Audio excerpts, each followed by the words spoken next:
Lantsina simpanitsina sy tsy nasimpanovanana ny volavolan-dalàna laharana aotraotra 420 mirakitra ny teti-bolam-panjakana nasimpanitsina ho an'ny taona 2020 rehefa natolotra odiniana teo anivon'ny antenimiram-pirenena sy avy no adiadiana Isambao-Miera.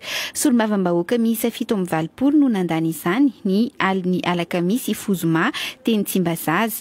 Antony lehibe telo no nisongadina ka nahatonga ny fanapahan-kevitra anisy fanitsiana ny teti-bolam-panjakana ho an'ny taona 2020 raha ny voalaza ny ministry ny toe-karena sy ny teti-bola.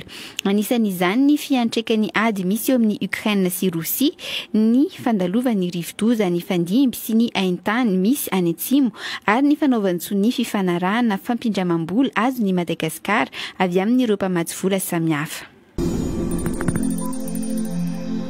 Volamena milanja 470 kilao sy 370 grama no very teo anivon'ny fiadidin'ny arenan-kibon'ny tany eo anivon'ny ministeran'ny arenan-kibon'ny tany sy ny loharano-karena stratéjika araka ny fampitam-baovao nataon'ny tompon'andraikitra ao amin'io ministera io Androany Zoma teny Ampandrianomby.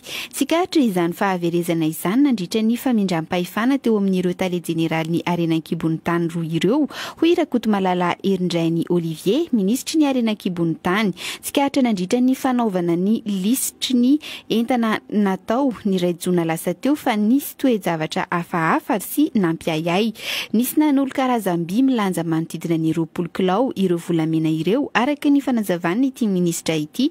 Manameloka ny toe-javatra toy izao ny tenany hoy ny ministry ny arenan-kibon'ny tany sy ny loharano-karena stratéjika misokatra ny fanadiadiana ary efa eo am-pelatana ny fitsarana ny raharaha.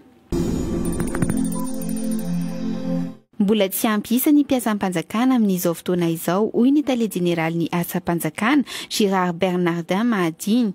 Nandritra ny fankalazana ny andro maneran-tany ny Afrika ho an'ny asa-panjakana miisa 5,7 alina sy iray hetsy ny mpiasam-panjakana amin'izao fotoana izao hoy izy, anefa raha ampitahaina amin'ny isan'ny mponina dia tsy ampy tokoa izany hoy izy manazava.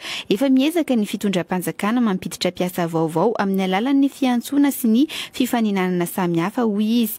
Na eo aza nefa ny tsy fahampian'ny mpiasam-panjakana dia nanapa-kevitra ny ampiena ny isan'ny mpiasam-panjakana vaovao raisina amin'ity taona ity ny fitondrana araka ny voasoratra ao anatin'ny volavolan-dalàna mifehy ny teti-bolam-panjakana nasimpanitsina. Lasa 707 sy iray hetsy sisa no raisina raha toa ka 410 sy 702 sy roa hetsy izany teo aloha.